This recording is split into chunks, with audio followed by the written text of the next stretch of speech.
डोरवी sir, इस Sunny given society को revive करने और इसको जो प्रॉपर फंक्शनल बनाने के लिए आपने काफी अच्छा कदम उठा के आपने शायद इनका बाई लॉज की ड्राफ्टिंग किया है। तो हम ये जानना चाहेंगे सबसे पहले तो हर बस्ती में काउंसिल रहता है जो बस्ती को आगे बढ़ाए, साथ मिलकर चले, लेकिन कहीं ना कहीं बाई लॉज को कहीं ना कहीं नेग्लेक्ट कर लेता है। तो बाई लॉज होना क्यों जरूरी है सर? हमारे मीडिया पार्टनर्स कमिंग खबर और साथ ही साथ कमिंग हिल्स है हमारे साथ।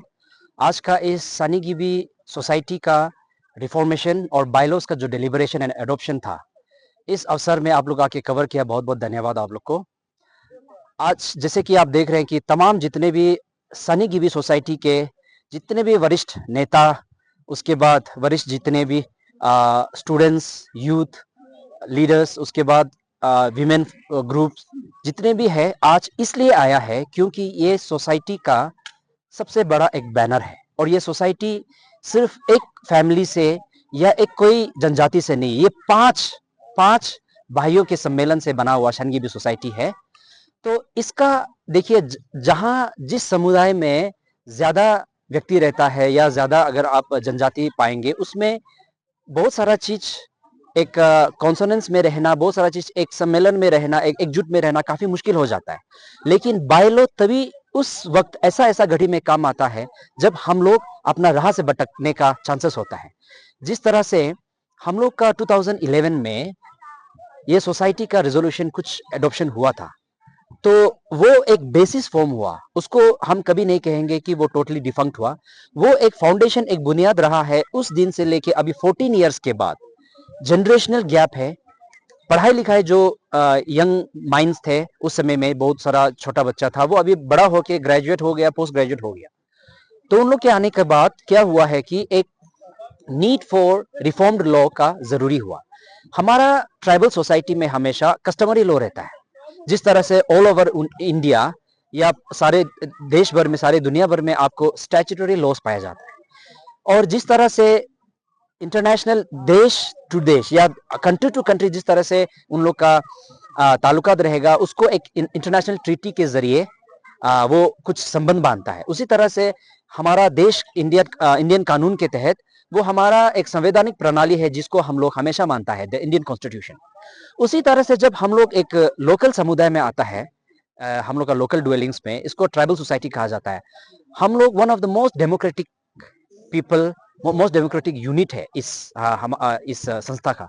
तो क्या है कि हम लोग का भी सर्टेन वेल डिफाइंड लॉस है, उसको हम लोग कस्टमरी लॉ कहता है। जैसे कि हम लोग एक छोटा से छोटा प्रॉब्लम इशू, छोटा से छोटा या बड़ा से बड़ा क्राइम को लेके हम लोग सॉल्व कर सकता है, तो उसको कस्टमरी कहा जाता है। हमारा एक सिस्टमेटिक प्रोसीजर्स होता है। लेकिन ये एक कानूनन 100% रिकॉग्नाइज नहीं होता है। तब हम लोग का थोड़ा सा स्टैट्यूटरी लॉस के साथ थोड़ा क्लैश होता है।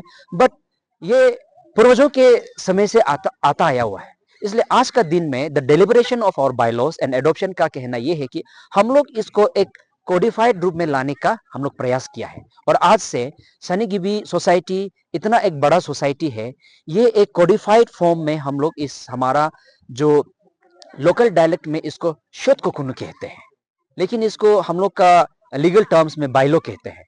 इसी के जरिए, इसी को एक एंकर पकड़ते हुए हमारा सोसाइटी का जितना भी बिजनेस है, एक्टिविटी है, जितना भी जिस तरह से हम लोग प्रोसेसेस चलेंगे, प्रोसीजर्स, ये इस बाइलो के तहत होगा। इसलिए सनी गिबी सोसाइटी में हमारा ये बाइलो का बहुत अहम एक भूमिका होगा। इसमें ड्राफ्टिंग कमेटी में मैं हूं, एडवोकेट डोरजी खंडू जेबिसो, और मेरे साथ को ड्राफ्ट्समैन श्री कालो दुसुसो जी है। तो हम दोनों ने मिलके और गांवबुरा और एल्डर्स, सीनियर्स और जितने भी पंचायत मेंबर्स है, उन लोग का सलाह, उन लोग के जो एक्सपीरियंस, तजुर्बा लेके हम लोग इस बाइलो को ड्राफ्ट किया है। तो सर बाई लॉ तो रफ हो गया, लेकिन इसको लीगल स्टेटस देने के लिए शायद आप लोग को सोसाइटी रजिस्ट्रेशन एक्ट में भी रजिस्टर करना होगा। तो ये कब तक हो जाएगा या हो चुका है सर? नहीं, ये नहीं हुआ अभी तक। हम लोग इसलिए नहीं हुआ क्योंकि आज डिलिबरेशन हुआ, इसके बाद आज एडॉप्शन हुआ। अभी हम लोग इसको इस बाइलो को कुछ दिन में जितना भी न्यूली एग्जीक्यूटिव मेंबर्स फॉर्म्ड है, जो सोसाइटी को ले चलने के लिए आज शपथ लिया है, वो उसका शपथ समारोह जो एग्जैक्टली ओथ अफर्मेशन जो है, हम लोग का आने वाला 2-3 दिन में हम लोग ऑन अ प्रिस्क्राइब डेट देंगे। उसके बाद हम लोग इसको डेफिनेटली सोसाइटीज रजिस्ट्रेशन एक्ट 1860 के तहत और ऑल द एप्लीकेबल लॉस में हम लोग इसको रजिस्टर करेंगे। तब जाके हम लोग इसको एक लीगल फेस वैल्यू देंगे।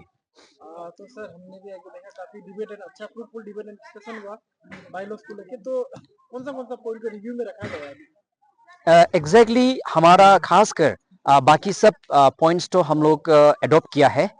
इसमें कुछ पॉइंट्स है जिस तरह से इंटर हम लोग के अंदर में हम लोग के बीच में जो लैंड ट्रांजैक्शन को लेके, क्योंकि कम्युनिटी लैंड जब कहा जाता है इसमें इंडिविजुअल ओनरशिप नहीं होता है। तो लेकिन अगर इंडिविजुअली अगर इसको यूज करना भी है तो इसको विद द सोसाइटीज परमिशन किया जाएगा, वेदर ये इंटर हम लोग का अंदर में हो या इसको कोई एक्सटर्नल फैक्टर इसमें कोई इसमें शायद उन लोग बाधा डाले या इसमें कोई उन लोग का अफेयर हो। तो ये एक केवल रिव्यू में है। रिव्यू मतलब ये है कि इसको हम लोग और भी फोर्टिफाई करेंगे। We will fortify this law, this clause, and then हम लोग इसको अप्लाई करेंगे। तो सर वोट टेकिंग कब होने वाला है, टेंटेटिव डेट, और उसमें कौन कौन आने का आप लोग ने एक्सपेक्टेड किया है? जी, ओथ टेकिंग बहुत ही इंपॉर्टेंट एक इवेंट होगा। ये हम लोग विद इन एक हफ्ता के समय में हम लोग कर लेगा इसको, क्योंकि एक हफ्ता के अंदर फिर आज को कुछ लॉजिस्टिक्स इश्यूज होगा, कुछ यहाँ से फिर हम लोग को जाना होगा। वेन्यू डेफिनेटली बालपुंग रहेगा। बालपुंग हम लोग का जगह है, इट इज आवर टेरिटरी और लैंड, तो हम लोग का वहाँ होना इसलिए जायज है क्योंकि हम लोग का वहाँ पे एक्स्ट्रा असिस्टेंट कमिश्नर का पोस्ट है, और जितना भी वहाँ का तमाम ऑफिसर्स गण होंगे, उसके बाद जो अदर डिपार्टमेंट्स के हेड ऑफ डिपार्टमेंट्स होंगे, एचओडीज, उन लोग की मौजूदगी में, और हम लोग ये प्रयास करेंगे कि बाकी जो एचओडीज जो सीबीओस के हेड्स हैं, उसके बाद वहाँ जितने भी अदर समुदाय के दूसरे समुदाय के जो लोग निवास हैं, तो उन लोग को भी हम लोग आमंत्रित करेंगे।